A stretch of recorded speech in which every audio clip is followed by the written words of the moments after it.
Praise the lord. మన ప్రభువును మన రక్షకుడైన యేసుక్రీస్తు వారి ఉన్నతమైన నామంలో మీ అందరికీ మా హృదయపూర్వక వందనములు.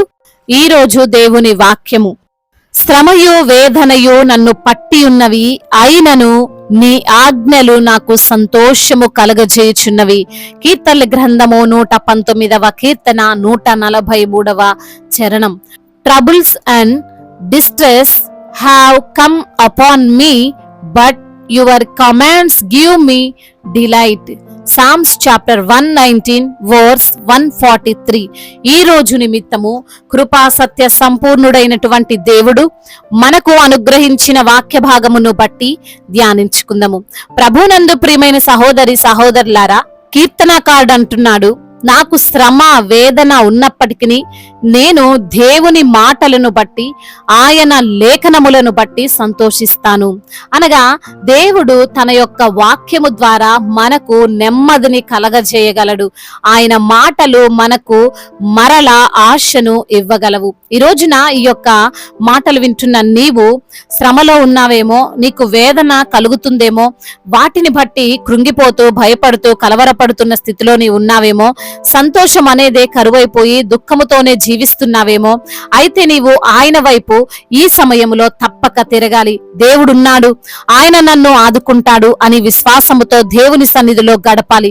ఎందుకంటే ఆయన నీ సమస్యకు పరిష్కారం ఇవ్వబోతున్నాడు, నీ శ్రమల నుండి నిన్ను రక్షింపబోతున్నాడు, నీకున్న వేదనల నుండి ఆయన విడుదలనివ్వబోతున్నాడు. మనం గమనిస్తే ఈ యొక్క విశ్వాస జీవితంలో మనము శ్రమల గుండా వెళ్లాల్సినటువంటి పరిస్థితి వస్తుంది. కొన్ని సందర్భాల్లో మనము కృంగిపోయే పరిస్థితులు మనం చూస్తాం. నిందించేవారు నిందిస్తూ ఉంటారు, హృదయాన్ని గాయపరిచేవారు గాయపరుస్తూ ఉంటారు, నమ్మించి నమ్మక ద్రోహం చేస్తూ మనల్ని వాడుకునేవారు ఉంటారు, అనారోగ్యము బలహీనపరుస్తుండొచ్చు, ఆర్థికంగా మనము కోల్పోయే స్థితిలో ఉండొచ్చు. అయినంత మాత్రాన మనము ఈ లోక జనుల వలె నిరీక్షణ లేని వారిగా కృంగిపోవద్దండి. నీకు అనారోగ్యం ఉంటే దేవుని వాక్యం సెలవిస్తుంది, ఆయన పొందిన దెబ్బల చేత స్వస్థత అని. నీవు ఆర్థిక సమస్యల్లో ఉంటే వాక్యం సెలవిస్తుంది, ఆయన సకల ఐశ్వర్యవంతుడు. నీవు అశాంతితో జీవిస్తున్నట్లయితే వాక్యం సెలవిస్తుంది, ఆయన శాంతి సమాధానాలు ఇచ్చేటువంటి దేవుడు అని. నీవు ఏ విషయంలో బాధపడవలసిన పని లేదు. నిన్ను ఎంత పెద్ద సమస్య వేధిస్తున్నా రిలాక్స్ గానే ఉండు. నిన్ను చూసి నీ శత్రువే షాక్ అవ్వాలి, నీ విరోధులు అయోమయంలో ఉండాలి. వీరికేంటి ఇన్ని బాధలున్నా ఇన్ని కష్టాలు కలిగిస్తున్నా సంతోషంగా ఉన్నారు అని ఆలోచించాలి. హన్నాకు పిల్లలు లేరు అని అందరూ నిందిస్తున్నారు. ముఖ్యంగా పెనిన్నా ఆమెను ఊపిరి కూడా పీల్చుకొనివ్వడం లేదు. నీవు ఇంకా బ్రతికుండడం వేస్ట్ అన్నట్లుగా రోజు ఆమెను కృంగదీస్తూ ఉండేది. ఎప్పుడు కూడా ఏడుస్తూనే ఏదో ఒక బాధతోనే ఉండేది. పని చేస్తున్నా భోజనం చేస్తున్నా ముఖంలో చిరునవ్వు ఉండేది కాదు. అది చూసి పెనిన్న చాలా ఆనందించి ఉండొచ్చు.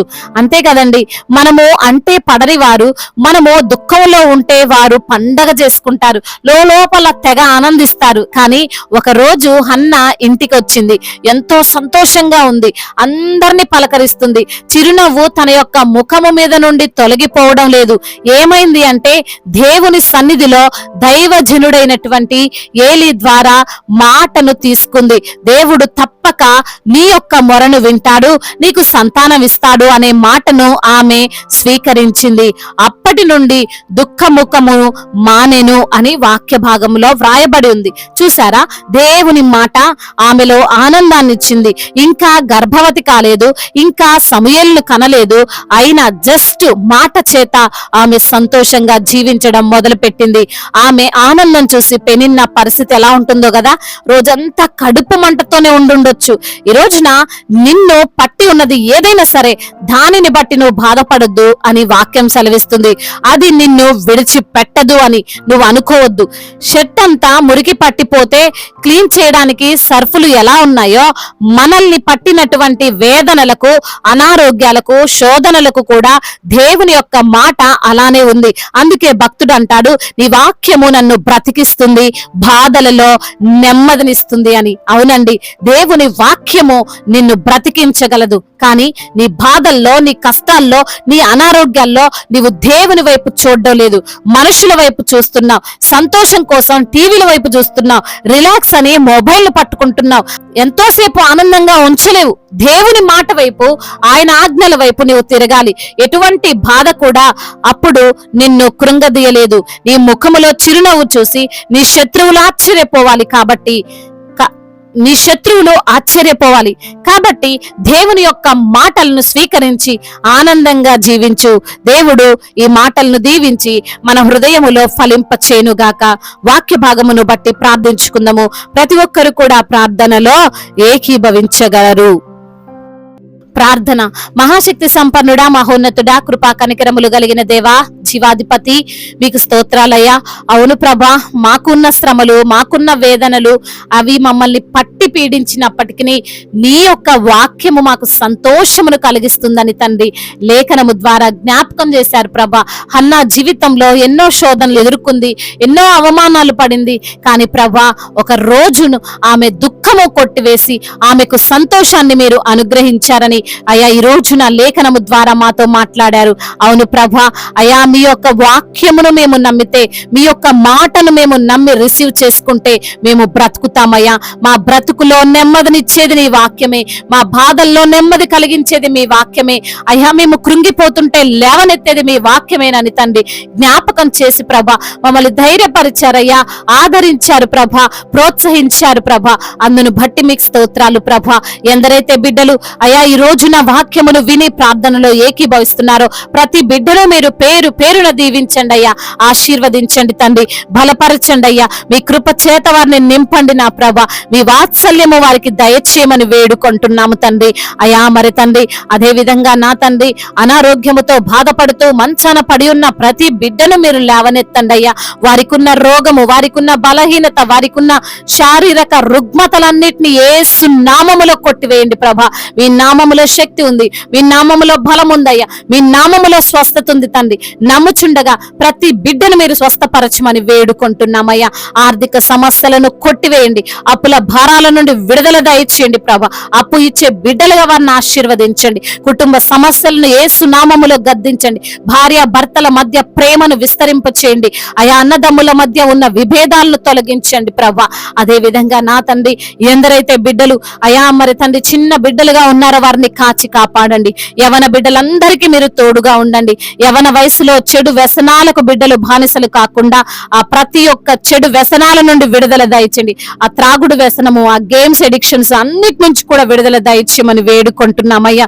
తల్లిదండ్రులకు లోబడే మనస్సును, పెద్దవారిని గౌరవించేటువంటి మనస్సును వారికి దయచేయండి. ముఖ్యంగా మీ యందు భయము, భక్తితో వారు జీవించడానికి కృపను అనుగ్రహించండి. బిడ్డల చదువుల్లో తోడుగా ఉండండి. రాస్తున్న ఎగ్జామ్స్ లో ప్రభా మీరు తోడుగా ఉండండి. మీ జ్ఞానము చేత వారిని నింపండి, మీ కృప చేత వారిని నింపండి ప్రభా. బిడ్డలకు రక్షణను అనుగ్రహించమని వేడుకుంటున్నామయ్యా. అయ్యా ఎందరైతే బిడ్డలు ఈ రోజున ప్రయాణాల్లో ఉన్నారు, వారి ప్రయాణము సుఖముగా, సౌఖ్యముగా, క్షేమకరంగా ఉండునట్లుగా కృప చూపించండి. వారు వెళ్లే వాహనము చుట్టూ మీ కంచెను, మీ కాపుదలను దయచేయండి. ఏ అపాయమును యొద్దకు రాదు, ఏ తెగులుని గుడారము సమీపించదంటున్నావు ప్రభా. అట్టి రీతిగా బిడ్డలను మీరు భద్రపరచమని వేడుకుంటున్నాము తండ్రి. అదే విధంగా నా ప్రభా అయా అధికారులకు తోడై ఉండండి ప్రభా. సమయోచితమైన జ్ఞానమును వారికి మీరు అనుగ్రహించండి నా తండ్రి. మా భారతదేశాన్ని సమాధానముతో నింపండి అయ్యా. ఎటువంటి తారతమ్యాలు, విభేదాలు, గొడవలు, అల్లర్లు ఏవి లేనటువంటి దేశముగా మా భారతదేశాన్ని నిలవబెట్టండి నా ప్రభా. ఈ రోజున ఎందరైతే బిడ్డలు అనాథలుగా ఉన్నారో, అభాగ్యులుగా ఉన్నారో, ఆకలితో అలమటిస్తున్నారో ప్రతి బిడ్డను మీరు ఆదరించండి అయా. వారిని తండ్రి మీరే ఆదుకోనమని వేడుకుంటున్నాం ప్రభా. విధవరాల పక్షముగా వాద్యమాడే దేవుడు ప్రతి ఒక్కరికి మీరు తోడుగా ఉండండి ప్రభా. అనాథలను ఆదరించండి అయ్యా. సొంత గృహము లేని బిడ్డలకు సొంత గృహాన్ని దయచేయండి తండ్రి అయా. కోర్టు సమస్యలతో నలిగిపోతున్న బిడ్డలకు మీరే న్యాయమును తీర్చండి అయ్యా. చేతి పని చేసుకున్న వారిని దీవించండి అయ్యా. వారి చేతుల కష్టార్జితాన్ని ఆశీర్వదించండి అయ్యా. దైవజనులందరికీ మీరు తోడుగా ఉండండి. సువార్థికులను మీరు బలపరచండి. మిషనరీస్ ని మీరు దీవించండి అయా. మీ పరిచర్యను తండ్రి అయా మరి తండ్రి విస్తరింప చేయమని వేడుకుంటున్నాం తండ్రి అయా. మరి తండ్రి తండ్రి ఇతర దేశాల్లో ఉంటున్న ప్రతి బిడ్డను మీరు జ్ఞాపకం చేసుకోండి అయ్యా. వారికి కలిగే శోధనలు, ఇరుకులు, ఇబ్బందులు అన్నిటి నుంచి కూడా విడుదల దయచేయండి తండ్రి. వారు ఎంతో కష్టపడుతుండగా తగిన ప్రతిఫలాన్ని దయచేయమని వేడుకుంటున్నామయ్యా.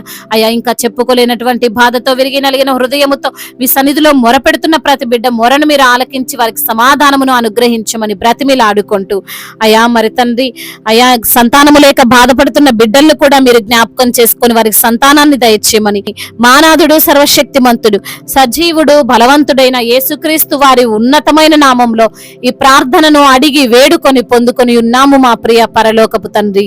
ఆమేన్. ఈ రోజు పెళ్లి రోజు మరియు పుట్టినరోజు జరుపుకున్న వారందరినీ దేవుడు దీవించి సకల మేలులతో, సకల ఆశీర్వాదములతో, కృపాక్షేమములతో, శాంతి సమాధానముతో, మెండైన దీవెనలతో దేవుడు మిమ్మల్ని నింపునుగాక. మీ యొక్క ప్రార్థన అవసరతలను మాకు తెలియజేయగలరు. మీ కొరకు మేము తప్పక ప్రార్థిస్తాము. మొదటిసారిగా మన యొక్క ఆదరణ వాక్యం చూస్తున్నట్లయితే తప్పకుండా సబ్స్క్రైబ్ చేసుకోగలరు. ఈ వాక్యం మీకు ఆశీర్వాదకరంగా ఉండినట్లయితే అనేకులకు కూడా ఈ వాక్యాన్ని పంపి మీరు కూడా దేవుని యొక్క రాజ్య సువార్తలో పాలిభాగస్తులు కావాలని దేవుని పేరిట మనవి చేసుకుంటున్నాను.